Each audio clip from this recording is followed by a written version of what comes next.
दुल्हन को शादी की पहली रात ही घर से निकाल दिया गया। लेकिन क्यों, ये जनी के लिए स्टोरी को एंड तक जरूर देखें। या अल्लाह, अब तू ही मेरा सहारा है। Welcome to the Story Bazaar channel. आज आयशा की शादी थी। आयशा एक गरीब घर की सीधी सादी लड़की थी जिसके सपने बहुत छोटे थे, सिर्फ एक खुशहाल जिंदगी। दूसरी तरफ समीर था, एक अमीर खानदान का लड़का जिसे ये रिश्ता कभी पसंद नहीं था। क्यों खाए, वो किसी और से मोहब्बत करता था, एक अमीर लड़की से। लेकिन घर वालों के प्रेशर में उसने आयशा से शादी कर ली। आयशा चुप थी, लेकिन उसका दिल अजीब सी बेचैनी महसूस कर रहा था। रात होती है, बाहर तेज बारिश शुरू हो जाती है, बिजली चमक रही होती है और अंधेरा छाया होता है। आयशा अपने कमरे में बैठी समीर का इंतजार कर रही होती है। दरवाजा जोर से खुलता है। समीर गुस्से में अंदर आता है। ये शादी मेरी मर्जी के खिलाफ हुई है, मैं किसी और से प्यार करता हूँ। आयशा की आंखों में आंसू भर आते हैं। समीर फिर कहता है, तुम जैसी गरीब लड़की मेरी जिंदगी में फिट नहीं होती। जिस लड़की से मैं प्यार करता हूँ वो अमीर है, क्लासी है। आयशा का दिल टुकड़े टुकड़े हो जाता है। फिर वो लफ्ज जो उसकी जिंदगी बदल देते हैं, तुम अभी के अभी इस घर से निकाल जाओ। और फिर समीर बिना कुछ सोची समझी आयशा को निकाल देता है। न कोई सहारा, न कोई जगह। सड़क पर चलती हुई वो सिर्फ इतना कहती है, या अल्लाह, अब तू ही मेरा सहारा है।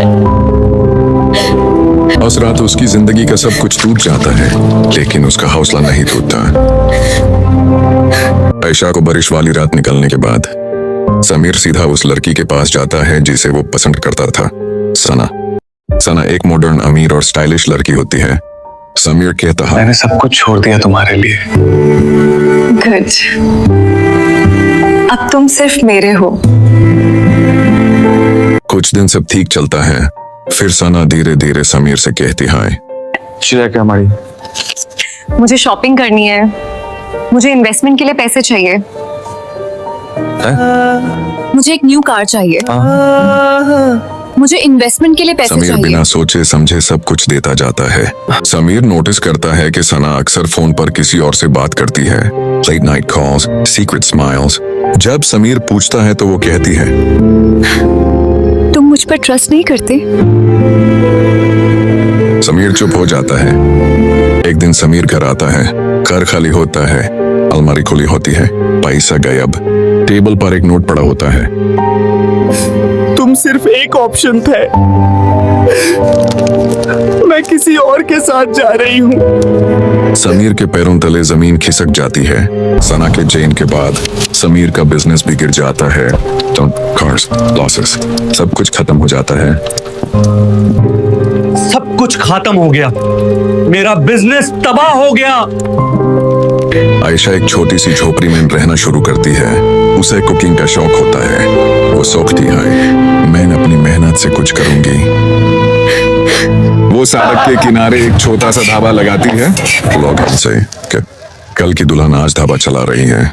लेकिन आयशा चुपचाप मेहनत करती रहती है। उसका खाना इतना टेस्टी होता है कि धीरे धीरे लोग उसके ढाबे पर आने लगते हैं। महीने गुजरते हैं, फिर साल। आयशा का छोटा सा ढाबा एक फेमस स्पॉट बन जाता है।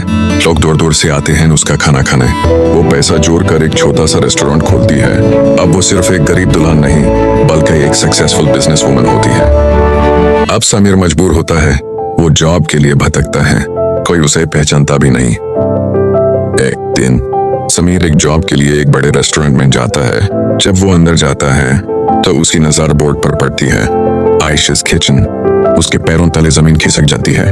वो अंदर जाता है और देखता है वही आयशा जिसे उसने बारिश वाली रात निकाल दिया था, आज एक सक्सेसफुल और कॉन्फिडेंट औरत के रूप में उसके सामने खड़ी है। समीर की आंखों में आंसू आ जाते हैं।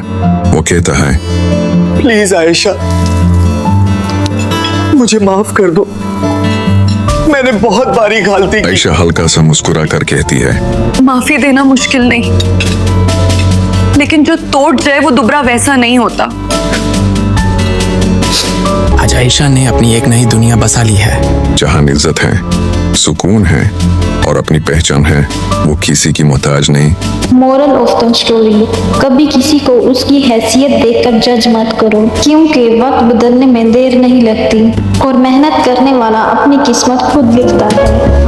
अगर आप को मेरी ये स्टोरी पसंद आई है तो चैनल को जरूर सब्सक्राइब करिए। जरूर बताएं अगली स्टोरी किस टॉपिक पर होनी चाहिए, शायद आपका आइडिया ही नेक्स्ट वीडियो बन जाए।